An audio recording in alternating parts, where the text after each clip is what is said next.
We're jumping straight into it because we've got 16 names. This is Sam Cosentino's 2022 NHL Mock Draft Post-Draft Lottery Edition. So, let's go over onto the article. It'll be linked in the description. We also have a graphic that was posted onto TV that we can align the picks on. So, let's go over what Sam Cosentino thinks about the 2022 draft in the first round, at least the first half of the first round, who should go where, and what these players could provide for their teams. So, with the first overall pick, the Montreal Canadiens are going to select Shane Wright, and it should be no surprise to anybody paying attention to the draft and what exactly the status quo has been. He's the projected first overall pick. In my opinion, he could go out there and probably get 90 points in an NHL season. He's got a great shot. He's got a really nice ability to assess the game, which makes it so easy for him to just traverse around the ice, especially in the offensive zone. Think the smarts and awareness of a Lafreniere with the shooting ability of maybe a Stamkos-ish. That's kind of what I see more out of Shane Wright, less Patrice Bergeron, more goal scoring, and a little bit more ease to his game as well. The Habs will be getting a good one here if they stick with the pick and they pick Shane Wright first overall. The second overall pick belongs to the New Jersey Devils, and Sam Cosentino has them selecting Logan Cooley.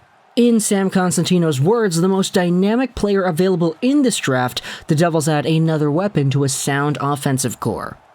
He's really skilled. He holds onto the puck so well. Cosentino writes that Cooley could become a franchise player himself. When he has the puck, he's so calm, he's super skilled, he's so not afraid to just go around players when he needs to, and when it comes to creating offense, he's always passing it into dangerous areas. He's not afraid to shoot it himself. Cooley has such a high offensive ceiling that I think the New Jersey Devils, should they stick with second overall and pick Cooley, they'd be getting themselves an absolutely lethal weapon alongside of Jack Hughes, Nico Hischier, Alex Holtz, etc. The third overall pick belongs to the Arizona Coyotes, and Sam Cosentino has them selecting Juraj Slafkovsky, the big power forward winger that has himself probably an offensive skill set that is akin to Rick Nash, although I don't think he will be as good as Rick Nash per se. Slafkovsky is a strong, powerful skater that's got some really good skills to his game as well. He was the best U18 player to ever suit up for the Olympic Games in the men's ice hockey area, and he scored 7 goals in 7 games in the process, this most recent Olympic Games for Team Slovakia.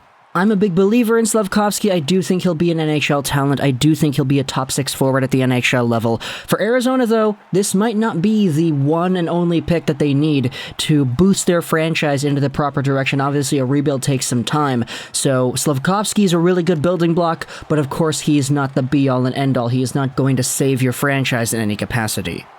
With the fourth overall pick, the Seattle Kraken select from HC Plzeň of the Extraliga, David Jiricek, one of the more interesting defenders in the entire draft. He took a few months off because of injury, but in the limited sample he did play, he established himself as one of the top defensemen in the entire draft, if not the best defenseman. Ever since he made his return to hockey, he has cemented that opinion in the minds of many scouts. He's got some really good skating ability. He's just so strong and active as a defender, and many prominent hockey people do think that Jiricek will be a top 2 defender. Craig Button compared his game to Moritz Seider, and if you want to talk about long-term projectability, hey, I think that's a pretty good bet to make. Right-handed defenseman, going over to Seattle, he could be the number 1 guy on their blue line for years to come. I really do like the sound of that pick.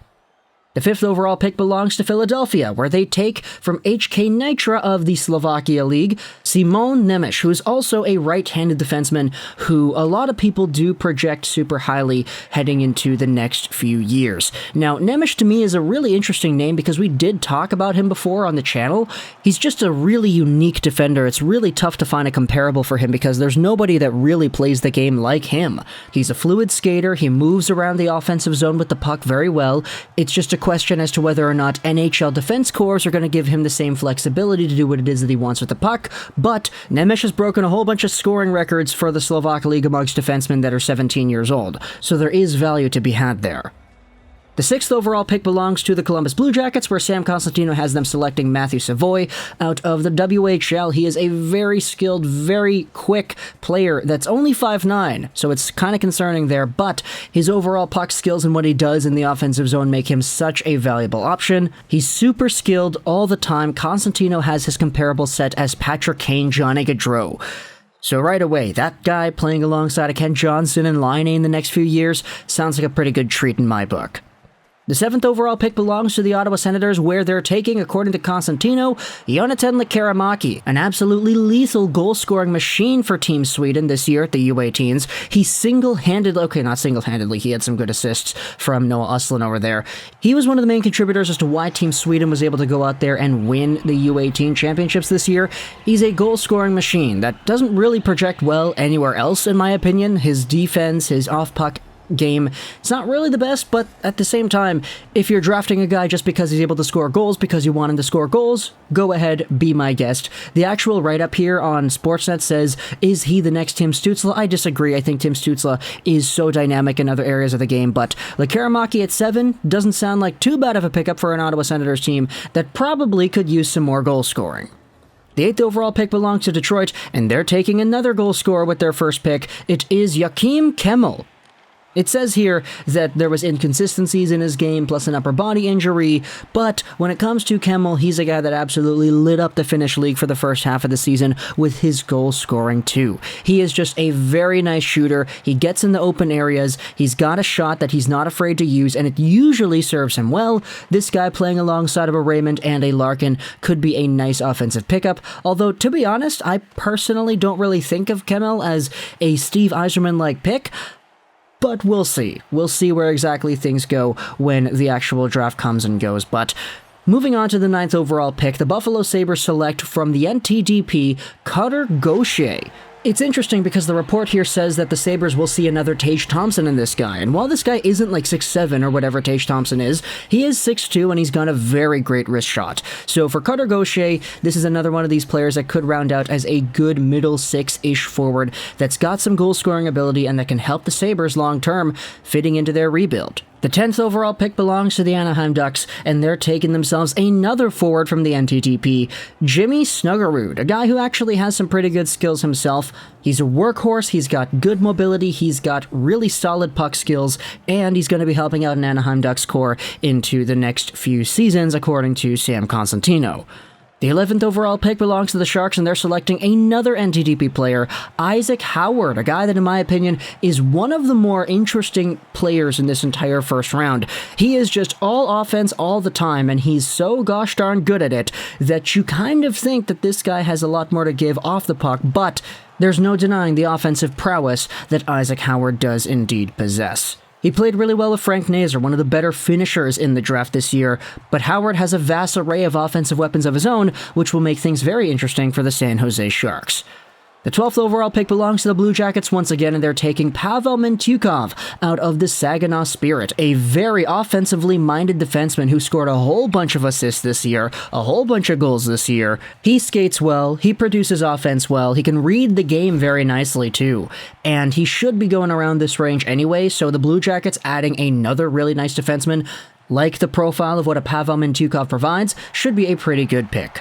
The 13th overall pick belongs to the Islanders, and they're selecting Brad Lambert. Okay, Lambert, in my opinion, is like a top 5 pick. It's just situational elements with his team production and the way he was deployed really dropped him down draft boards, in my opinion. I do think when it comes to raw offensive skill and talent, though, Brad Lambert is among the best of the best in this entire draft class. When he's given the opportunity to turn it on, he turns it on, and he's so gosh darn fun to watch. The Islanders, they already drafted Aatu Räty last year, so they know what it's like taking Finnish guys that are slipping in the draft and giving them prominent positions, and Aatu Räty seems to be an early steal for them. So Lambert looks like he could be another one of those guys, and I think any team that goes out there and takes Lambert is getting a good one. With the 14th overall pick, the Winnipeg Jets select from the Winnipeg Ice, Conor Geekie. One of these guys that's got himself a really interesting profile, as he is a big, strong, traditional Canadian kid, but he's got himself a really good scoring ability on top of that. He's not the most agile guy in the world, but he does have some really good offensive tools, and the Winnipeg Ice certainly have developed some pretty good players over the past few years, so you're expecting Conor Geekie to kind of fit the mold of his brother and fit into that as well. The 15th overall pick belongs to the Vancouver Canucks, and they're selecting from Rögle of the SHL, Marco Kasper, a very skilled Austrian-born guy who's playing in Sweden. He's a really smart player. There's a reason why he was able to play in the SHL full-time as a 17-year-old guy. He's got good two-way instincts and he can pitch in offensively once in a while, although you're not really drafting him because he's going to be a top-tier offensive talent. He could be maxing out as a middle six-ish forward, and you could debate whether or not the Vancouver Canucks need a player like that, but still. When it comes to this area of the draft, you're starting to become a little bit more uncertain with the picks, so Casper at 15 to Vancouver makes sense. With the 16th overall pick, the Buffalo Sabres select from the Seattle Thunderbirds in the WHL, Kevin Korchinski, a really offensively minded defenseman who produced so many gosh darn assists this year for the Seattle Thunderbirds. He's got a solid frame, he's a left-handed defenseman, and alongside of Cutter Gauthier, you're seeing the Sabres take another pairing of a defense and a forward in the first round of the draft. They did it last year with Power and Isaac Rozan. This year, of course, they're projecting it to be in Cutter Gauthier and Korchinski as well. That concludes our 2022 mock draft from Sportsnet. Go ahead, click the link in the description, read up the article yourself because there are some very interesting elements that I did not include in this video, so you can go ahead and look at the article yourself. But if you're a fan of any of these teams that we talked about here, what do you think of these draft picks? What do you think of the players that are getting sent over to your teams according to Sam Constantino? Let me know your thoughts in the comment section below. I hope you enjoyed this video, and bye.